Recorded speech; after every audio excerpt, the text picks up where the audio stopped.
Hello students, कैसे हैं आप लोग। आज की बायोलॉजी क्लास स्टार्ट करते हैं। आज का जो हमारा टॉपिक है बच्चा वो है चैप्टर 1 और चैप्टर 2 के मोस्ट इंपॉर्टेंट क्वेश्चंस जो मैं करवा रही थी उसमें कुछ क्वेश्चंस बच गए थे। आज हम उनको फिनिश करेंगे। पहले चैप्टर 1 के क्वेश्चंस को देखेंगे, तब चैप्टर 2 के क्वेश्चंस को देखेंगे। ओके बच्चा पार्टी।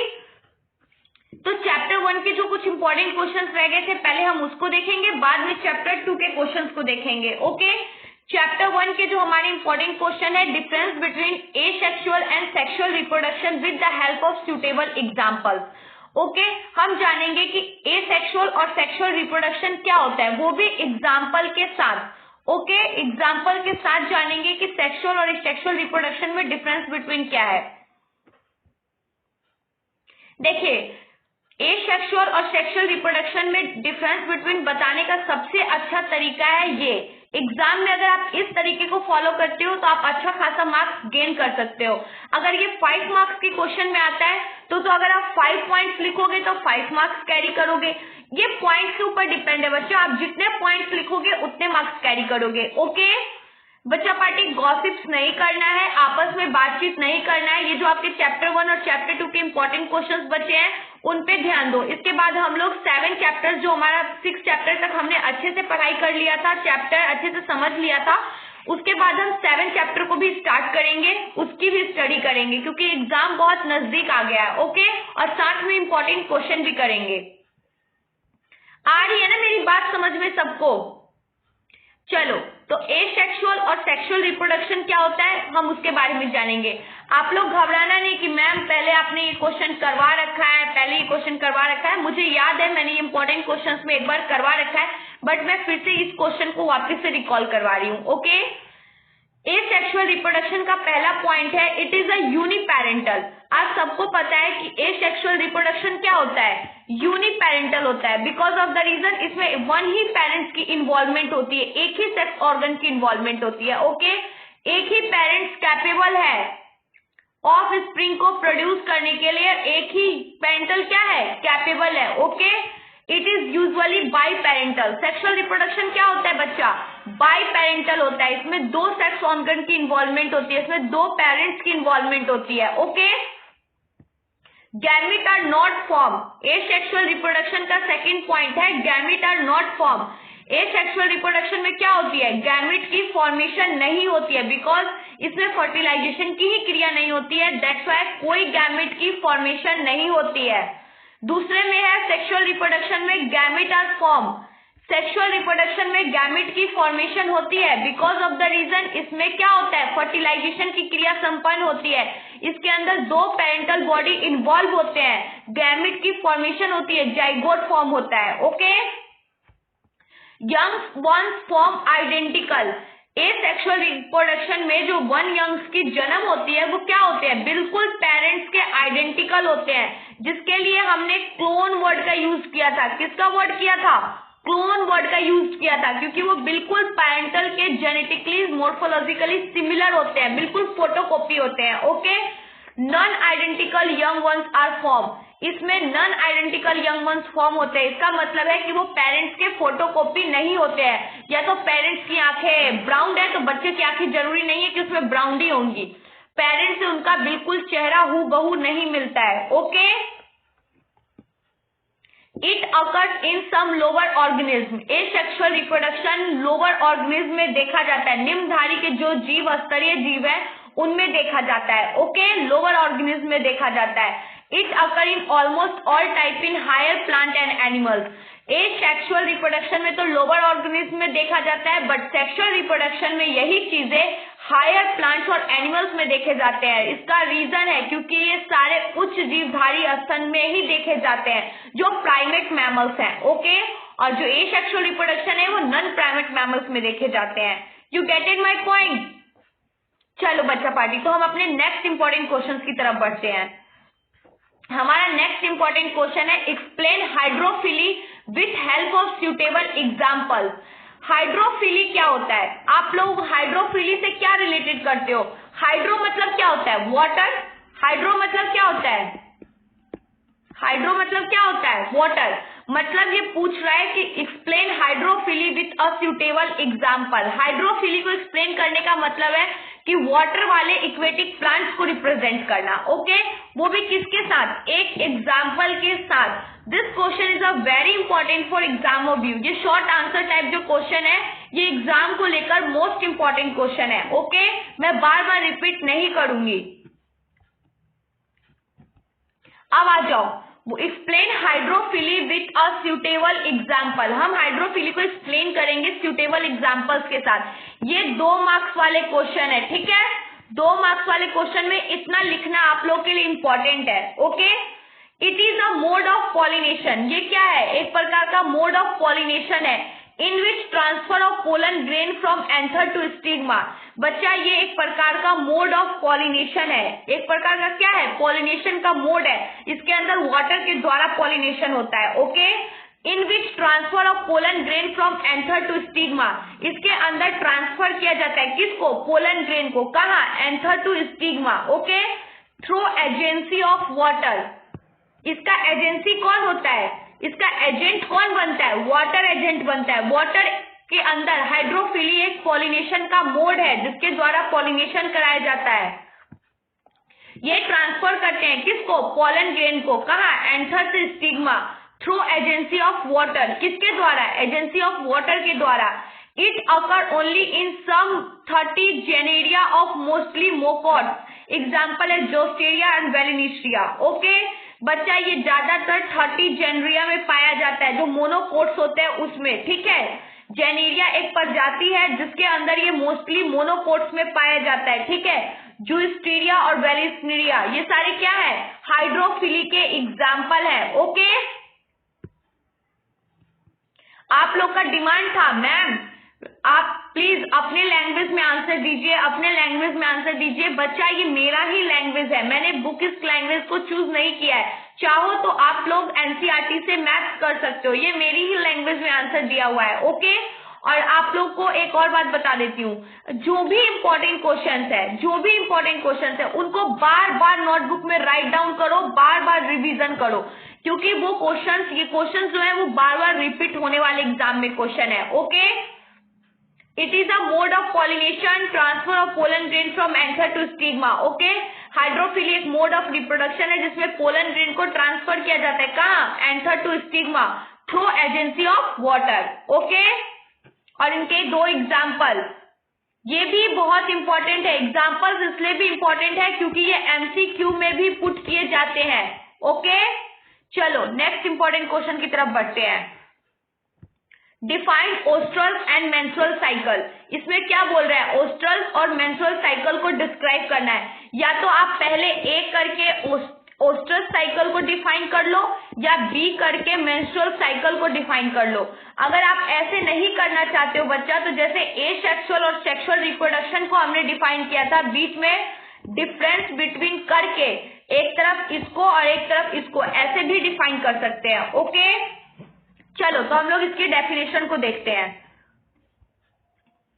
आ जाओ बच्चा पार्टी, पहले इन्होंने पहले यहाँ मैंने ऐसे डिस्क्राइब किया है ओस्ट्रल साइकिल किसको कहते हैं, पहले वो देख लेते हैं। Oestrous cycle is a cyclic change of female reproductive organ. बच्चा जो ओस्ट्रल साइकिल है वो साइक्लिक चेंज किसके अंदर होती है, फीमेल्स के अंदर होती है। किसके दौरान, रिप्रोडक्टिव ऑर्गन में होती है, रिप्रोडक्शन के दौरान। इन नॉन प्राइमेट फीमेल्स, ये नॉन प्राइमेट फीमेल्स को फॉलो करती है, जैसे हो गया dog, cat, cow, etc. Okay, ये नॉन प्राइमेट फीमेल्स को फॉलो करती है। कौन, oestrous cycle, cyclic change of female reproductive organ, जिसके अंदर साइकिल चेंज होता है। कब, फीमेल रिप्रोडक्टिव ऑर्गन के अंदर जब साइक्लिक चेंज होती है, किसके अंदर, नॉन प्राइमेट फीमेल्स के अंदर। उसके एग्जाम्पल क्या है, dog, cat, cow, etc. Okay, in which there is a high level of estrogen hormone in female। इसके अंदर फीमेल के अंदर हाई लेवल में एस्ट्रोजन हार्मोन्स प्रेजेंट होता है। In female during breeding season only, ये तब होता है जब औरतें अपनी मासिक चक्र से, अपनी पीरियोडिक साइकिल से गुजर रही होती है, तब उनके बॉडी के अंदर एस्ट्रोजन हार्मोन्स का लेवल क्या होता है, बहुत ज्यादा हाई होता है। Okay, There is a sex argue in such females to receive the male, but they are sexually passive during the rest of the time। ये बच्चा वो दौरान होता है जब वो सेक्स करने के लिए बहुत ज्यादा इच्छुक होती है। ये उनका वो टाइम होता है, बहुत कंसेसिव टाइम होता है, जिस टाइम अगर मेन का टेस्टिस फीमेल के ओवम के अंदर गया और उनके अंदर से डीएनए, उनके अंदर से स्पर्म फॉर्म हुआ, सॉरी बच्चा पार्टी, सॉरी, उनके अंदर फीमेल्स इस टाइम बहुत ज्यादा कंसेसिव टाइम में होती है, जब वो क्या करती है, सेक्स करने के लिए बहुत इच्छुक होती है। उस टाइम में अगर मेल का उनका बॉडी बहुत ज्यादा कंसेसिव हो जाता है, बहुत ज्यादा सेंसिटिव हो जाता है, उस टाइम अगर मेल का टेस्टिस पेनिस गया फीमेल के ओवम के अंदर और उनके अंदर से स्पर्म हुआ और अगर फीमेल के ओवम ने उसको कैप्चर कर लिया तो बच्चा उस टाइम प्रेगनेंसी के चांसेस बढ़ जाते हैं। बट वो टाइम उनके लिए बहुत ज्यादा, मेल के लिए तो रिसेसिव टाइम होता ही है, बट फीमेल के लिए वो रेस्टिंग टाइम होता है, बिकॉज ऑफ द रीजन वो बहुत तकलीफ वाले दौर से गुजर रही होती है। पीरियड्स के टाइम गर्ल्स को बहुत तकलीफ होता है, उस टाइम से वो गुजर रही होती है, दैट्स वाई वो बहुत सेंसिटिव टाइम होता है। ओके, ये तो था आपका ऑस्ट्रिच साइकिल। आप लोग को आई थिंक समझ में आ गया होगा कि ऑस्ट्रिच साइकिल क्या है। ये एक साइक्लिक चेंज है जो रिप्रोडक्टिव ऑर्गन के थ्रू होता है।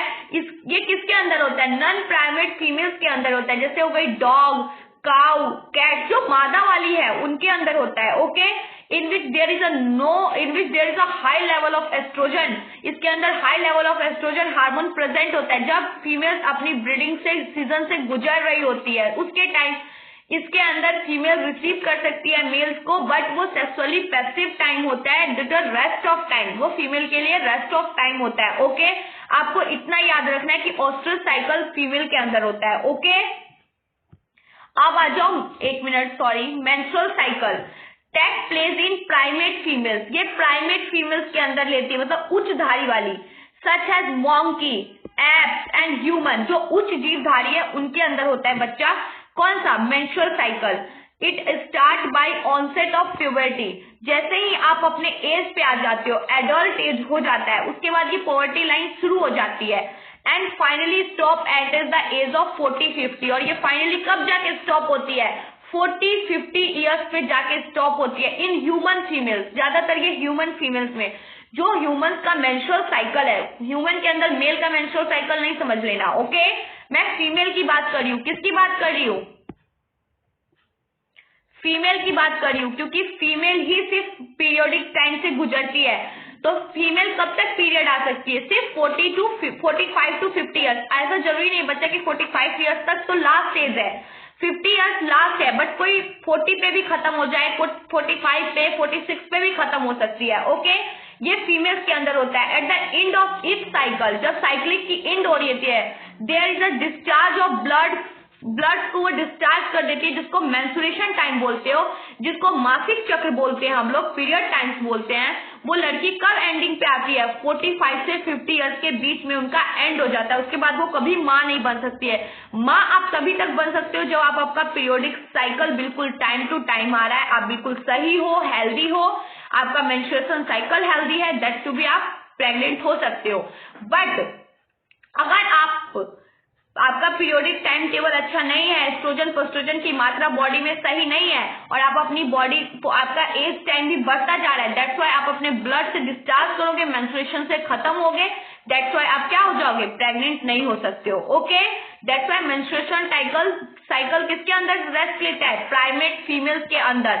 वो कौन कौन से हैं, monkey, apes and human female आ गया। ठीक है, ये स्टार्ट होता है एक पॉवर्टी एज पे, जिसको हम एडल्ट एज बोलते हैं। ठीक है, बॉयजों के अंदर भी बहुत सारे चेंजेस आ जाते हैं तुरंत, कब, जब वो अपने पॉवर्टी लाइन से गुजर रहे होते हैं, तब उनके एडोलसेंस में चेंज हो जाते हैं, अब प्यूबरिक हेयर आ जाती है, बहुत कुछ ऐसा चेंज हो जाता है। एटलीस्ट बॉयज में ज्यादातर देखोगे कि उनके अंडर आर्म्स, बॉडी पे उनके मोस्टर्स आ जाते हैं, बहुत सब कुछ ऐसा है जो बच्चों उनके बॉडीज पे आ जाते हैं, जिससे हमें पता लग जाता है कि आप एडल्ट हो रहे हैं। और हम लड़कियों के अंदर भी ऐसे बहुत से चेंजेस होते हैं जिससे हमें पता लगता है कि हम एडल्ट हो रहे हैं। Okay, and finally stop at the age of 40-50। और फाइनली ये कब स्टॉप होता है, 40-50 के एज पे स्टॉप होता है इन ह्यूमन फीमेल्स। ये ज्यादातर ह्यूमन फीमेल्स में देखा जाता है बच्चा। Okay, at the end of cycle there is a discharge of blood called menstruation. और जब वो अपने ब्लड पीरियड से खत्म होती है, उसी साइकिल को मेंस्ट्रुएशन साइकिल बोलते हैं। ओके, चलो तो हम अपने नेक्स्ट क्वेश्चन की तरफ बढ़ते हैं।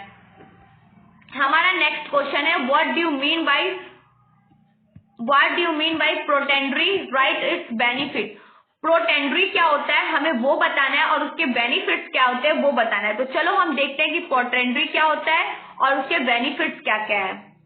प्रोटेंडरी is a collection of first maturity of male sex organ. बच्चा प्रोटेंडरी क्या है, एक कलेक्शन है। किसका कलेक्शन है, मैच्योरिटी का कलेक्शन है। किसके अंदर, मेल सेक्स ऑर्गन के अंदर। It is a hermaphrodite bisexual individually. ये बाइसेक्सुअल्स के लिए बोला गया है जिसमें दोनों सेक्स ऑर्गन्स इन्वॉल्व होते हैं। ये हर्माफ्रोडाइट्स होता है। हर्माफ्रोडाइट्स का मतलब ये बच्चा बाइसेक्सुअल जिसमें दोनों सेक्स ऑर्गन इन्वॉल्व होते हैं। So it check the self fertilisation. ये क्या चेक करते हैं, आपका खुद का क्षमता चेक करते हैं, सेल्फ फर्टिलाइजेशन चेक करते हैं। And it promote the cross fertilisation, example earthworm. और ये क्रॉस फर्टिलाइजेशन को प्रमोट करते हैं कि आप दोनों एक दूसरे में क्या कर सको, निषेचन की क्रिया को संपन्न कर सको। इसका एक अच्छा एग्जाम्पल है अर्थवर्म। ओके, अर्थवर्म आपस में क्या कर लेते हैं, सेक्स कर लेते हैं, जिससे इनकी फर्टिलाइजेशन की पता चलती है, इनका सेल्फ फर्टिलाइजेशन कितना स्ट्रांग है इसका पता चलता है। ओके, और ये किसको प्रमोट करते हैं, क्रॉस फर्टिलाइजेशन को प्रमोट करते हैं। ओके, यही है प्रोटेंडरी। आपसे कोई भी पूछेगा प्रोटेंडरी क्या होता है, तो प्रोटेंडरी एक कलेक्शन है। किसका कलेक्शन है, मैच्योरिटी का कलेक्शन है। किसके अंदर, मेल सेक्स ऑर्गन के अंदर ये मैच्योरिटी का कलेक्शन है। ओके, इसको हर्माफ्रोडाइट या बाइसेक्सुअल दोनों में से आप कुछ भी कह सकते हो। ठीक है, ये अपनी सेल्फ फर्टिलिटी को चेक करने के लिए यूज किया जाता है। एंड ये क्या करती है, प्रमोट करती है किसको, क्रॉस फर्टिलाइजेशन को। Okay, that's a example of good example है इसका अर्थवर्म। ओके, चलो तो नेक्स्ट क्वेश्चन को देखते हैं। डिफाइन बर्ड, बर्ड्स को डिफाइन करना है, ब्यूविल्स को डिफाइन करना है विथ एन एग्जाम्पल। एग्जाम्पल के साथ बर्ड्स को और बुलबिल्स को डिफाइन करना है। तो चलो देखते हैं बर्ड्स क्या होता है। Bird are asexual reproduction structure on body. Birds क्या है बच्चा, ए सेक्सुअल रिप्रोडक्शन स्ट्रक्चर है ऑन बॉडी के अंदर ऑफ सच इंडिविजुअल। और ये इंडिविजुअल्स में देखा जाता है, जैसे हो गया आपको हाइड्रा। हाइड्रा का इंपॉर्टेंट एग्जाम्पल थी बर्डिंग इन हाइड्रा। बर्डिंग किसमें होता है, हाइड्रा में होता है। दैट्स वाई बच्चा बर्ड्स को डिफाइन करने के लिए बोला गया। मतलब यहाँ ए मोटिव सेक्सुअल को नहीं, ए सेक्सुअल रिप्रोडक्शन की बात की जा रही है। मतलब बर्ड्स, बुलबिल्स ये सारे किसके हैं, वेजिटेटिव प्रोपोगेशन और आपको ए सेक्सुअल रिप्रोडक्शन को फॉलो कर रहे हैं। मतलब ये ऑर्गेनिज्म की बात हो रही है। दैट्स वाई बर्ड किसको रिप्रेजेंट कर रहा है, यहाँ बर्ड से मतलब है बर्डिंग। ओके, ये शॉर्ट फॉर्म है बर्डिंग का बर्ड। ये एक सेक्सुअल रिप्रोडक्शन का स्ट्रक्चर है जो इंडिविजुअल स्ट्रक्चर है। इसका एग्जांपल है हाइड्रा, क्योंकि बर्डिंग किसके अंदर होता है, हाइड्रा के अंदर होता है। और बुलबिल्स किसके अंदर होता है, वेजिटेटिव प्रोपोगेशन के अंदर होता है। ठीक है, व्हेन बुलबिल्स आर वेजिटेटिव प्रोपोगेशन, ये वेजिटेटिव प्रोपोगेशन है। Angiosperm capable of give rising new offspring, example है बुलबिल और एगीव। बच्चा ये वेजिटेटिव रिप्रोडक्शन के जिसको राइजोम, सुगर ये सब बोला गया था, वो सारे किसके रिप्रोडक्टिव ऑर्गन्स है, वेजिटेटिव प्रोपोगेशन के। ये कैपेबल होते हैं give to rise new offspring through a asexual reproduction. Okay, चलो तो नेक्स्ट क्वेश्चन की तरफ बढ़ते हैं। आप लोग को समझ में आ रहा है ना बच्चा पार्टी। बच्चा यहाँ पे हमारा ये क्या चैप्टर 1 के सारे इंपॉर्टेंट क्वेश्चंस फिनिश हो गए, आप लोग देख सकते हो। इसके बाद कोई पेज नहीं है, इसके बाद ये एंडिंग पॉइंट हो गया, फिर से स्टार्ट हो गया। ओके, हमने चैप्टर 1 के सारे इंपॉर्टेंट क्वेश्चंस को फिनिश कर लिया है। अब हमारे चैप्टर 2 के जो बचे हुए इंपॉर्टेंट क्वेश्चंस है हम लोग उसको देखेंगे। ओके, चलो तो चैप्टर 2 के बचे हुए इंपॉर्टेंट क्वेश्चंस पे आ जाते हैं। हमारा चैप्टर 2 का जो बचा हुआ इंपॉर्टेंट क्वेश्चन है, देखो मैंने आप लोगों को लास्ट क्लास में यहाँ पे एंड किया था। फॉल्स फ्रूट क्या होता है, पार्थेनोकार्पी क्या होता है, ट्रू फ्रूट क्या होता है, पॉलीएम्ब्रियो क्या होता है। यहाँ पे हमने क्लास को एंड किया था ना लास्ट टाइम चैप्टर 2 के इंपॉर्टेंट क्वेश्चन पे। अब हम यहाँ पे हमने एंडिंग की थी, तो इसके बाद जो हमारे बचे हुए इंपॉर्टेंट क्वेश्चन है उनको देखेंगे।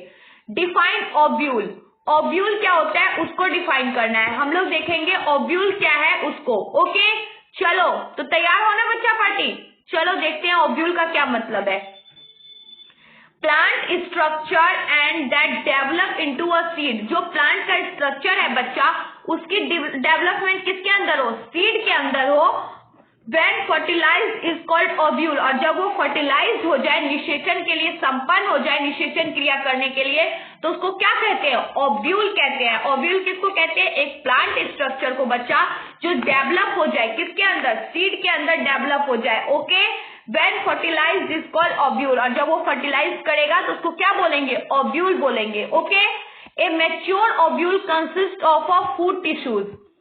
एक मैच्योर ओव्यूल जो होता है, जो पूरी तरीके से परिपक्व हो जाता है, पूरा मैच्योर हो जाता है, उसके अंदर मैच्योरिटी लेवल कंसिस्ट हो जाती है, वो क्या कंसिस्ट करता है? एक फूड टिश्यू को कंसिस्ट करता है, जो कवर होता है 1 और 2 फर्दर सीड कोट से। जो किससे कवर होता है? 1 और 2 सीड कोट से, मतलब या 1 या 2 लेयर के सीड कोट से क्या होता है? कवर होता है। ओके, जिसको हम लोग इंटीग्यूमेंट्स के नाम से जानते हैं। इंटीग्यूमेंट्स किसको बोलते हैं? एक मैच्योर सीड जो होता है, जो फूड टिश्यू से कवर होता है 1 और 2 लेयर से, सीड कोट से, उसी को इंटीग्यूमेंट्स बोलते हैं। Okay, after germination a mature seed grow into a complete adult plant. After germination के बाद जो मैच्योर सीड होता है वो ग्रो करता है कंप्लीट एडल्ट प्लांट में। ओके, किसमें ग्रो करता है? कंप्लीट एक एडल्ट प्लांट में ग्रो करता है। Ovule is located inside the part of flower. Ovule कहाँ लोकेटेड करता है? फ्लावर के पार्ट में लोकेट करता है। ओके, कॉल्ड जाइनोशियम, जिसको जाइनोशियम कहा गया है।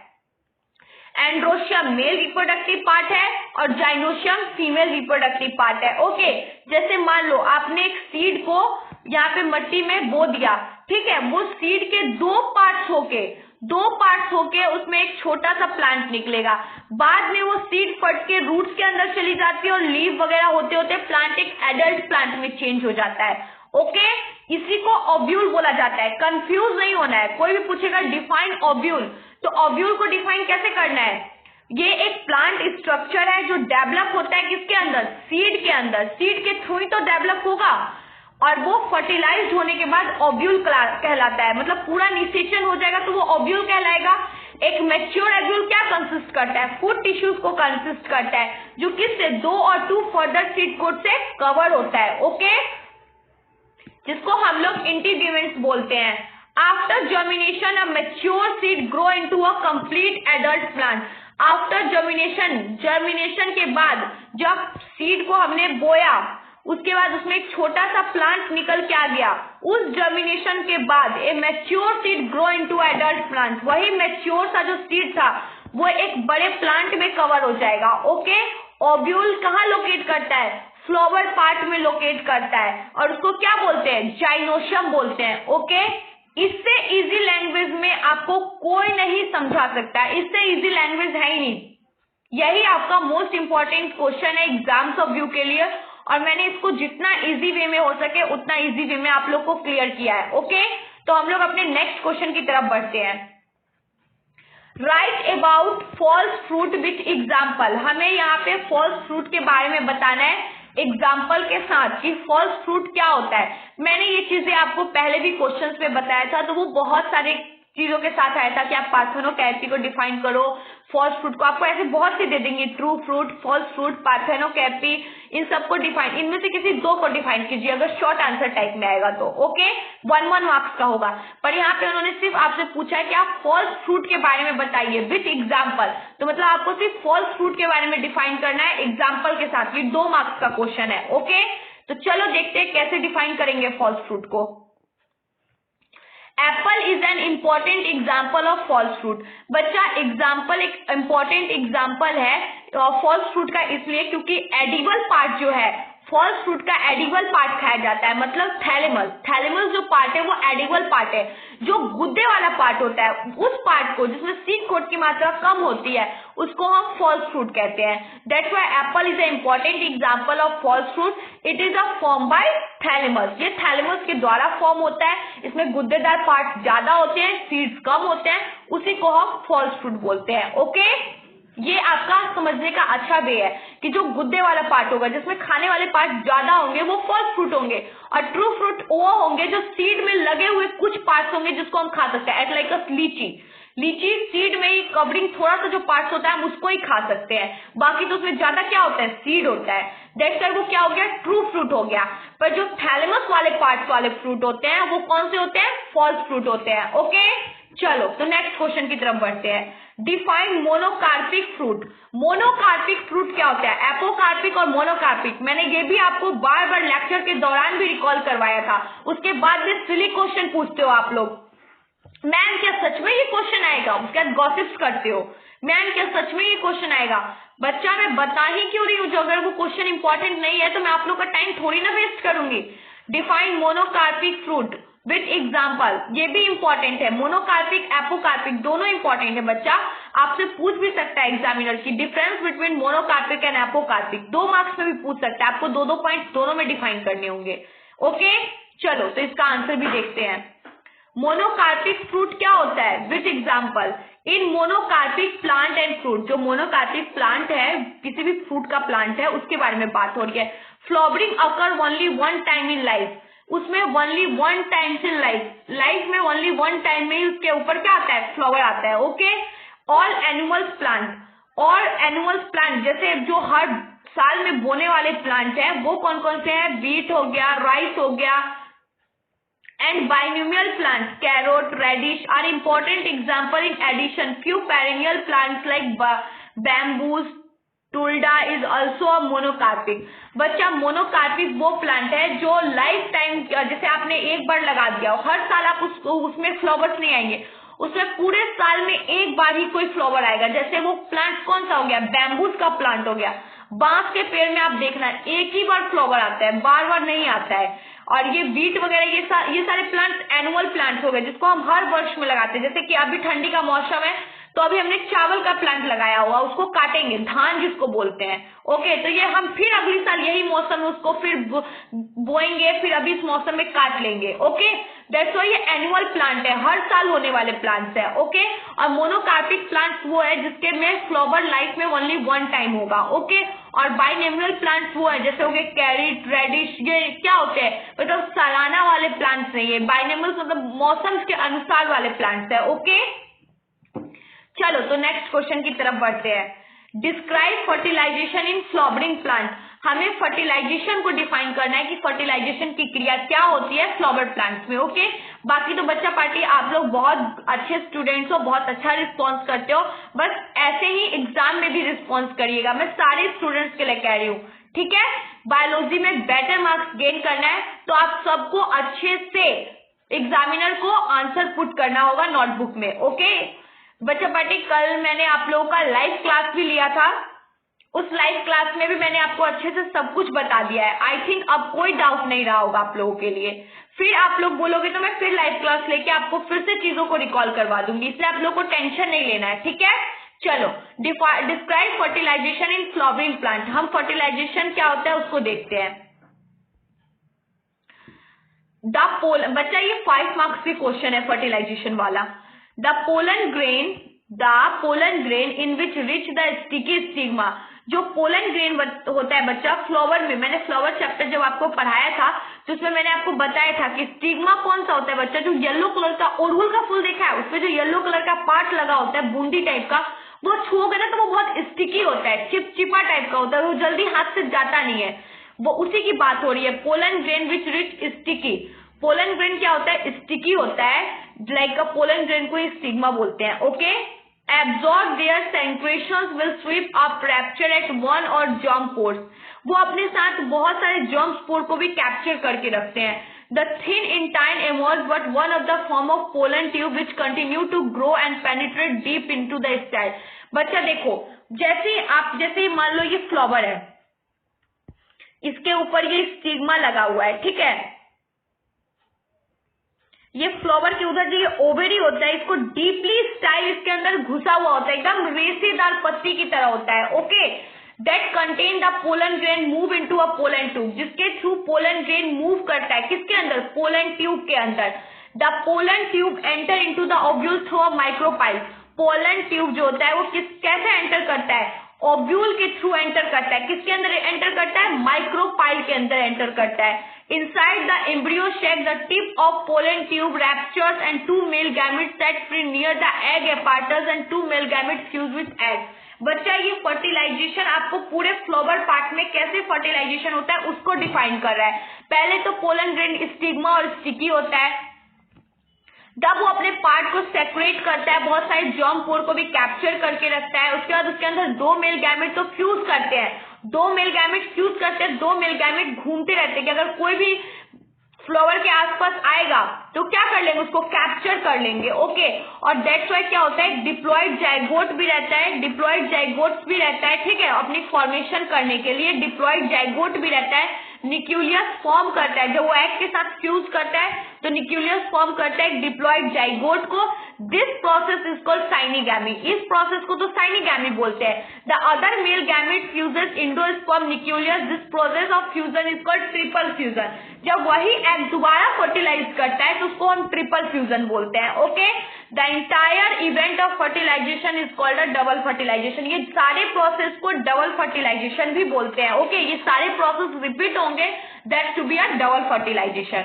ओके बच्चा party, describe fertilisation in flowering plant आपके अंदर क्वेश्चन आता है तो आपको इसके फ्लावर का डायग्राम बना के और आपको सारे पार्ट्स को डिफाइन करना है कि फ्लावर के अंदर फर्टिलाइजेशन होता कैसे है। Okay, you get it my point. चलो तो नेक्स्ट क्वेश्चन की तरफ बढ़ते हैं। नेक्स्ट क्वेश्चन है हमारा, what do you mean bye seed, describe the process of formation of seed. Seed क्या होता है और उसकी प्रोसेस क्या होती है। अभी हमने सीड का जो 2 लेयर वाला पढ़ा था वो उसी तरीके से सीड की फॉर्मेशन होती है। सीड जर्मिनेट करता है, वो ऊपर से मैच्योर होता है, एक एडल्ट सीड में बदल जाता है। बट हम फिर भी एक बार देखेंगे बच्चा, ये सारे मोस्ट इंपॉर्टेंट क्वेश्चन है 5 मार्क्स वाले, चैप्टर 2 के ये 5 मार्क्स वाले इंपॉर्टेंट क्वेश्चन है। Okay, seed is form by the development of ovule after fertilisation.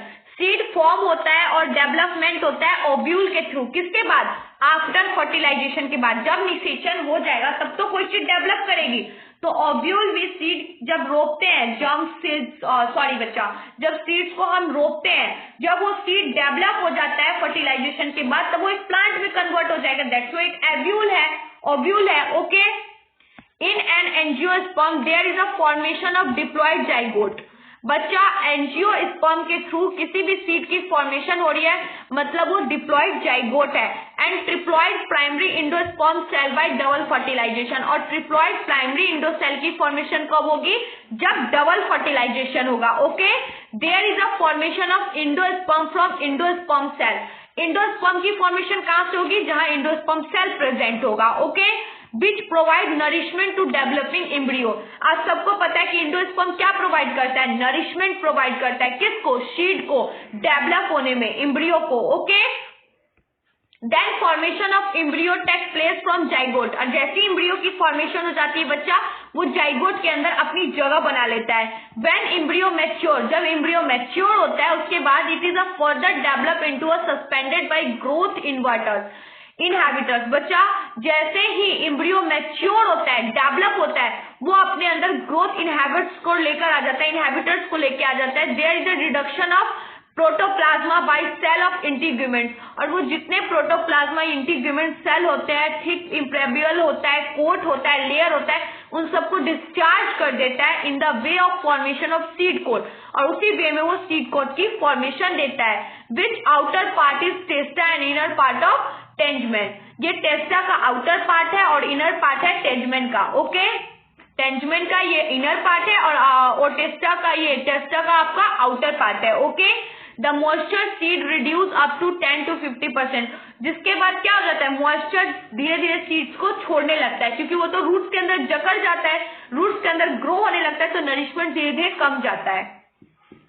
So it is a dormancy of seed, that's why dormancy seed होता है। ठीक है, there is a micropyle of ovule change into a seed, और जो micropyle of ovule है वो एक seed में चेंज हो जाता है। Okay, through its pore O2 and water enter through the during of germination, ये सीड के थ्रू एंटर करते हैं, कौन, वाटर हो गया, ऑक्सीजन हो गया, ये सीड के थ्रू इंटर करते हैं, जिसके थ्रू उनका जर्मिनेशन होता है, उनका जन्म होता है, वो एक पौधे में, एडल्ट प्लांट में चेंज होता है। ये आप अपने मन से भी बना के लिख सकते हो कि सीड की जर्मिनेशन क्या होती है, कैसे सीड की फॉर्मेशन होती है, या आप अपने वर्ड में भी एक्सप्लेन कर सकते हो। ओके बच्चा, ऐसा क्वेश्चन जब भी आपको एग्जामिनर एग्जाम में पुट करता है तो घबराने की जरूरत नहीं है। अगर आपको ये लैंग्वेज नहीं समझ में आ रहा है तो आप सब लोग अपनी लाइफ में एक पौधा तो जरूर लगाए होंगे, उसको अपनी लैंग्वेज में भी लिख सकते हो कि कैसे प्लांट के अंदर पानी जाता है, कैसे प्लांट का फोटोसिंथेसिस प्रोसेस होता है, कैसे एक सीड प्लांट में चेंज होता है, कैसे ओव्यूल की फर्टिलाइजेशन के बाद डेवलपमेंट होती है,